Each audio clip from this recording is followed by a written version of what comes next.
ஹரே கிருஷ்ணா.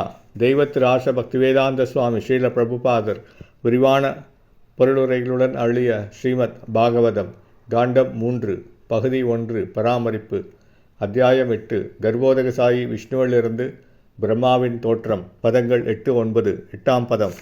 சாங்கியாயன பார்மஹம்ச முக்கியோ விபக்ஷமானோ பகவத் விபூதி ஜகாதசோ ஸ்மத் குரவேன் விதாய பராசராயாத பிரகஸ்பதேஷ்ச.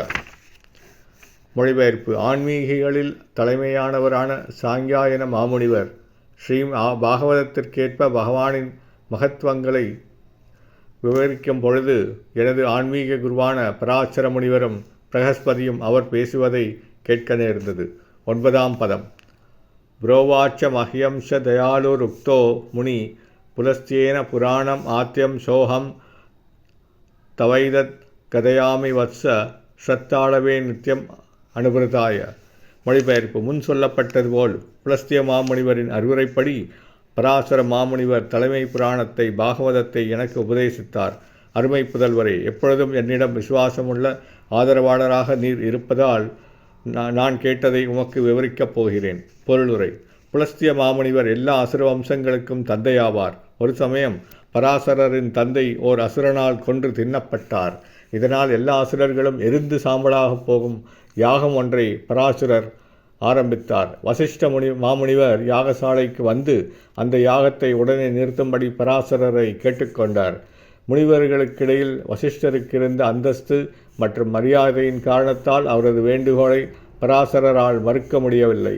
பராசரர் யாகத்தை நிறுத்திவிட்டதால் அவரது பிராமண பண்பை பாராட்டிய அசுரர்களின் தந்தையான புலஸ்தியர் பராசரர் பிற்காலத்தில் புராணங்கள் எனப்படும் வேத இலக்கியங்களின் சிறந்த பேச்சாளராக திகழ்வார் என்று அவரை வாழ்த்தினார்.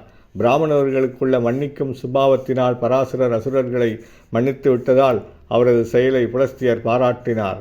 பராசரரால் எல்லா அசுரர்களையும் யாகத்தில் அழித்துவிட முடியும் என்றாலும் அசுரர்கள் ஜீவராசிகளையும் மனிதர்களையும் மிருகங்களையும் கொன்று தின்னும் வகையில் படைக்கப்பட்டுள்ளனர். எனவே அதை காரணமாக கொண்டு பிராமணர்களுக்குரிய மன்னிக்கும் சுபாவத்தில்தான் எதற்காக பின்வாங்க வேண்டும் என்று அவர் எண்ணினார். புராணங்களின் தலைசிறந்த பேச்சாளர் என்ற முறையில் ஸ்ரீமத் பாகவத புராணத்தை பற்றிதான் பராசரர் முதலில் பேசினார். ஏனெனில் புராணங்களிலேயே அது தலைமையானதாகும்.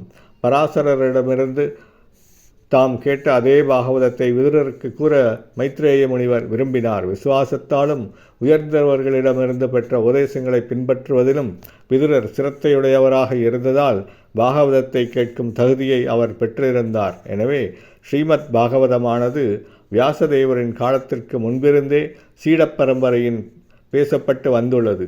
புராணங்கள் சில 100 ஆண்டுகள் மட்டுமே பழமை வாய்ந்தவை என்று பெயரளவேயான சரித்திர ஆராய்ச்சியாளர்கள் கணக்கிடுகின்றனர். உண்மையில் நினைவிற்கெட்டாத காலத்திலிருந்தே புராணங்கள் இருந்து வந்துள்ளன. ஹரே கிருஷ்ணா.